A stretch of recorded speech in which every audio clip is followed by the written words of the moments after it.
রাধে রাধে। আজকে হচ্ছে 12ই ডিসেম্বর। এখন বাজে সকাল 8টার মতো। তো আমরা রওনা দিয়েছি আমাদের ডেস্টিনেশনে। আমাদের ডেস্টিনেশন হচ্ছে ইস্ট সিকিম।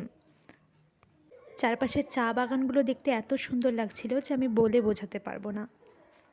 এরপর মালবাজার থেকে আমরা আমাদের গাড়ি চেঞ্জ করে নিলাম। যেহেতু পাহাড়ি এলাকা, বাস চলাচলে কিন্তু খুবই অসুবিধা। তাই আমরা ছোট ছোট গাড়িতে করে এবার যাচ্ছি। আর আমাদের গাড়ির সংখ্যা ছিল মোট 5টা। যতই পাহাড়ি এলাকায় প্রবেশ করছিলাম ততই কিন্তু ঠান্ডার পরিমাণটাও বাড়ছিল খুবই। অনেকটা পর যাওয়ার পর সামনে একটা সুন্দর ভিউ ছিল, তো সেখানেই আমরা দাঁড়িয়েছিলাম আর এই প্রাকৃতিক সৌন্দর্যটাকে অনুভব করছিলাম। তারপর এই ফরেস্টটাতে আমরা একটু ঢুকলাম। এখানে স্যার আমাদের বোঝাচ্ছিলেন কিভাবে এই মাছগুলোকে কালেক্ট করে পাহাড়ি এলাকার মানুষেরা আগুন ধরিয়ে তাদের রান্নাবান্নার কাজ করে।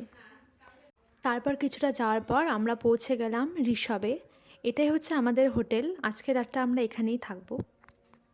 হোটেলের ব্যালকনি থেকে কিন্তু চারপাশটা দেখতে ভীষণ সুন্দর লাগছিল। আর হোটেলের এই রুমেই ছিল আমাদের খাওয়া দাওয়ার ব্যবস্থা। যেহেতু আমরা এজেন্সি লোকেদের সাথে এসেছি, তাই আমাদের খাওয়া দাওয়ার কিন্তু তেমন কোনো সমস্যাই হয়নি। আর এটা হচ্ছে আমার খাবার একদম। তারপর খাওয়া দাওয়া সেরে আমরা চলে গেলাম ফিল্ডে। যেহেতু সন্ধ্যায় হয়ে যাচ্ছিল, তাই বেশি ভিডিও ক্যাপচার করতে পারিনি। সন্ধেবেলা আমাদের খাবারে ছিল সিঙ্গারা। যেহেতু খাবারের পর প্রচণ্ড ঠান্ডা লাগছিল, তাই এখানে আগুনেরও ব্যবস্থা ছিল। এটাই হচ্ছে ঋষভে কাটানো আমাদের প্রথম দিন।